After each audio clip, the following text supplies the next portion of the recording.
show how interaction actually fails, and perhaps as a kind of social experiment, even make a social situation fail.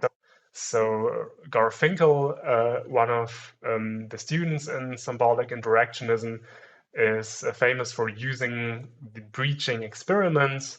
These are little experiments that disrupt sort of everyday life. So Garfinkel asks his students to just go out into everyday kind of situations and to in a way just disrupt the normal conventions of everyday communication. Yeah, so someone asks you, for instance, how do you do? And instead of just giving an answer that you're doing fine, you would just ask, what do you mean by how do you do? Do you refer to my physical, or do you refer to my mental health, for instance? And when the other person insists on just this very casual "how do you do" question, then the sort of sociologist insists him or herself on sort of the clarification question of what is meant, and thus disrupts everyday life. And in these Garfinkel experiments, what Garfinkel and his students noticed is that people have an urge to get back to normal, what they refer to then as normal reality. But methodologically, this is one way of uncovering how meaning is created in social contexts. So this kind of microsociological approach is very apt to study very contingent situations, right? Like strangers meeting for the first time. How do strangers greet themselves, for instance? Or the sociology of the elevator, right? How do people behave in an elevator without sort of having or being able to rely on pre-existing norms. So this kind of microsociology is very apt for these kind of situations. It could be criticized, however, that it's less apt to understand, let's say, more macro-sociological context, for instance, the structural conditions behind the situations studied. And this would be then much more the structural functionalism, which we'll learn about in the next lectures. And conflict theorists would probably criticize that the kind of symbolic interactionism that focuses on the constitution of meaning only misses the conflictual dimensions and also power asymmetries in these situations.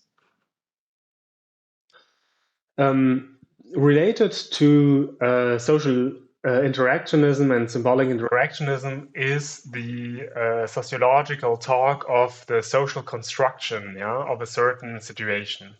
And ever since in sociology, there are many book titles that start with the social construction of X, or that constructing X. As Ian Hacken, whom I refer to here, has observed.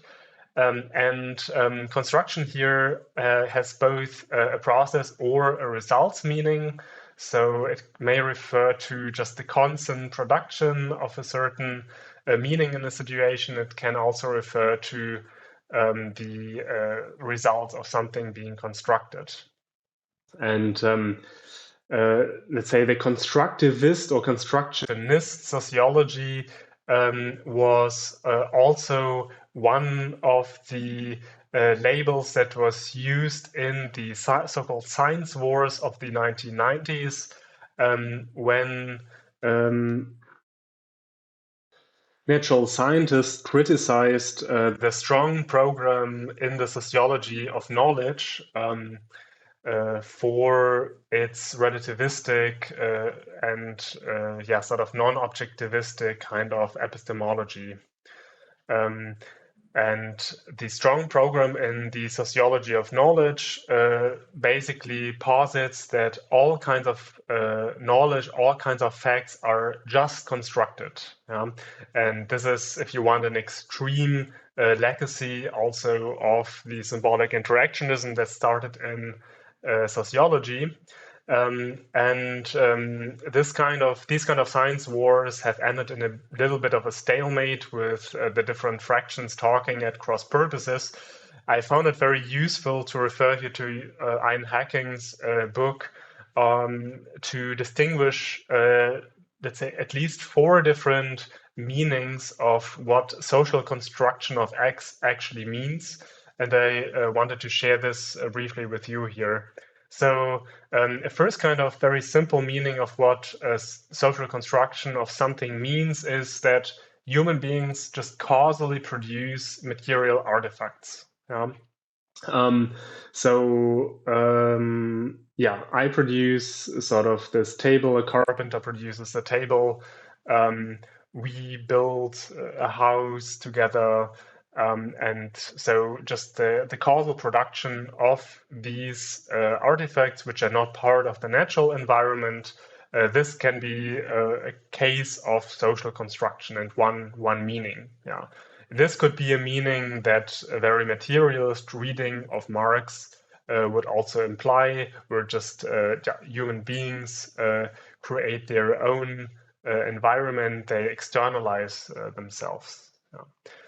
A second and distinct meaning is that human beings non-causally constitute social facts through declarative speech acts and collective intentionality. We will get to this in a second, what this means.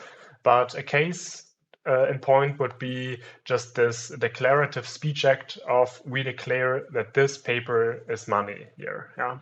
So that we make or we construct this meaning of and associated with this object here.